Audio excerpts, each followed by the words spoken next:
Are you thinking of moving to the Kirkland, Washington area, but you don't know anything about it? Well, stay tuned. This video, I'm going to talk all about living in Kirkland, Washington for 2023.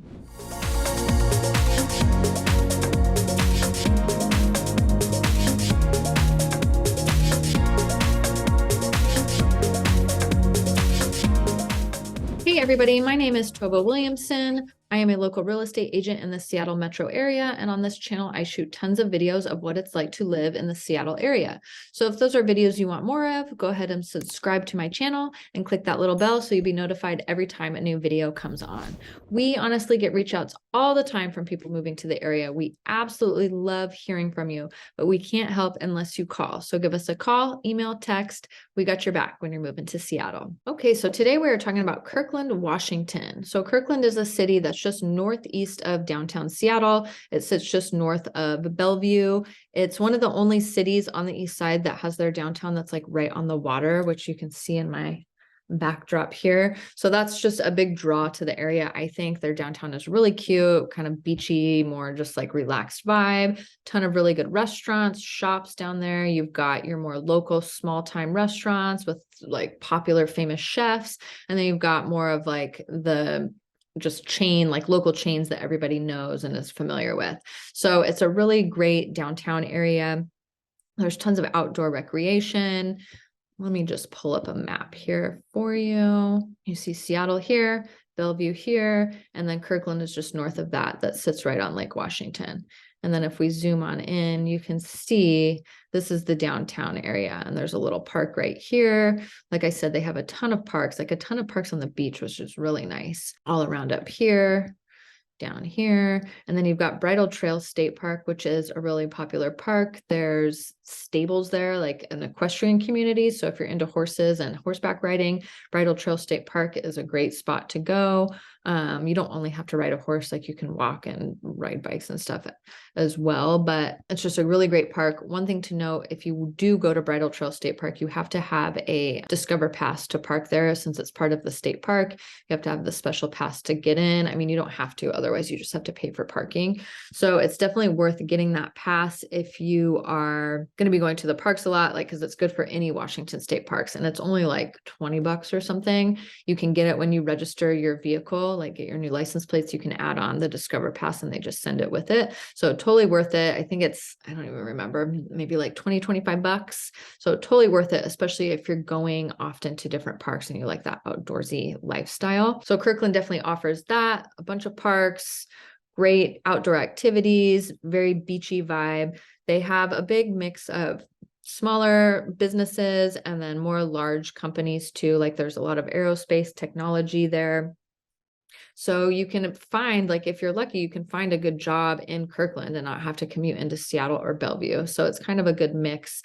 You definitely have that more city feel, but then it can be more suburban as well. So the downtown area, like I said, is very lively. They've got new condos and apartments that are being built down there. Same with townhouses. And then as you branch out from the downtown, there's more single family homes, but it's all very walkable down that area. So you definitely can have that urban walking, like walk to coffee type of vibe. And then as you move out from that, then it definitely starts to feel a little bit more suburban, with the homes being more like built in the 70s, 80s. You get those like split level ranches or the split entries where you go up and you've got like your bedrooms, and then down you've got like a little like basement and maybe another bedroom down there. So those are really common in the Kirkland area for houses, but you definitely will feel more suburban as you move out from the downtown area.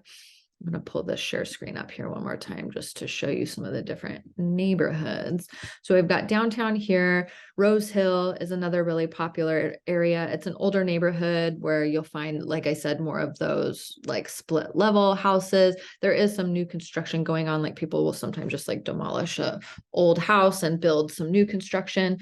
But there's not a ton of just like open land to just be building all of these new houses. We see a lot of also townhouse new construction coming too, but it's definitely more like just tighter living quarters versus having your own lot and land on a single family home. So downtown South Rose Hill. If you go up here, you've got Totem Lake, which is a like outdoor urban mall shopping area that they've built. And there's also a lot of housing around there. They've built a lot of townhouses and condos and apartments. So this area has become pretty popular, kind of a destination to go to. You've got a Whole Foods there. You've got Nordstrom Rack. You've got a Trader Joe's. There's a bunch of coffee shops and restaurants. So it's a good kind of in between place to do some shopping. You can like do it all. You can go grocery shopping and then like go, buy a new outfit too. You got it all there. So this part has become quite a bit popular over the last few years, and that they've really started building it up, and it's still, you go there, they're like still kind of under construction in that area. Another popular neighborhood you have over here is Juanita. So it's kind of similar to the downtown area with like cute little shops and restaurants and coffee. It's just a little bit smaller scale. And then you branch out here and there's a lot more just like single family homes on a little bit bigger lots out here. And then when you go west along this Juanita Drive and into some of this area, you've got a ton of really great like view homes. Like you can get really nice views, and it's very like wooded and treed over here. It's very like nice and peaceful, but definitely more suburban, like spread out living over there as well. So talking about cost of living in Kirkland, that's one thing. It's pretty expensive to live there. The median home price for February of 2023 is 1.215 million. So definitely not an affordable neighborhood or affordable suburb of Seattle, but it's been super popular. There's been a ton of people that have been moving out there. So it's caused the home prices to grow and grow and get higher and higher. You can find condos for less. The median price for condos is about $546,000. So definitely stretch your money a little bit there, but at the same time, you're sacrificing space for the price because you'll get a smaller place in a condo. So the school district rating, it gets an A+ for its school district rating. That is on niche.com, which is a great website. You can go on there and search all different areas. They give you school ratings, crime ratings, just like what it's like to live in all these areas. So according to Niche, they get an A+ for school ratings, and that's been a huge draw to the area. A lot of people that move to the area, they want good schools, and the whole east side in general is known for their very like desirable, sought after school districts, and Kirkland is no exception. I mean, that combined with like kind of this beautiful like watery, beachy vibe, it's just like a perfect recipe for a lot of people moving to the area. The crime rating too is very low. They get a B- on their crime rating according to niche.com. They're lower than the national average on property and violent crime, like well below. So that schools, the good crime rating, and just the overall like look has really contributed to the rising prices in the area. And of people that were polled as far as like their safety and how they feel in the area, 57% felt very safe, and then 43% felt pretty safe. Like nobody polled said that they didn't feel safe in Kirkland. So it's a very safe place to live and a very good school district. That's what's really made it a super popular area. Let's talk about the commute.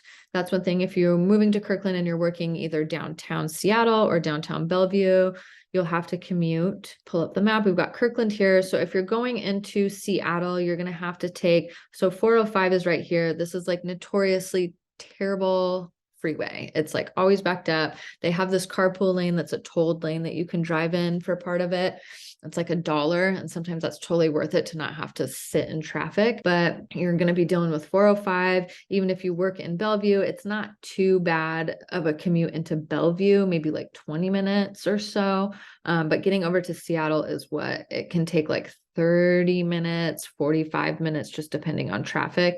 And if you take 405, you're going to be taking 520 probably. This is a tolled bridge, so that's just something to keep in mind. They toll you based on the time of day, like how much it costs, so it varies. Like during rush hour, they charge more, and during like the slower times, they charge less. So you don't have to stop at a toll booth or anything.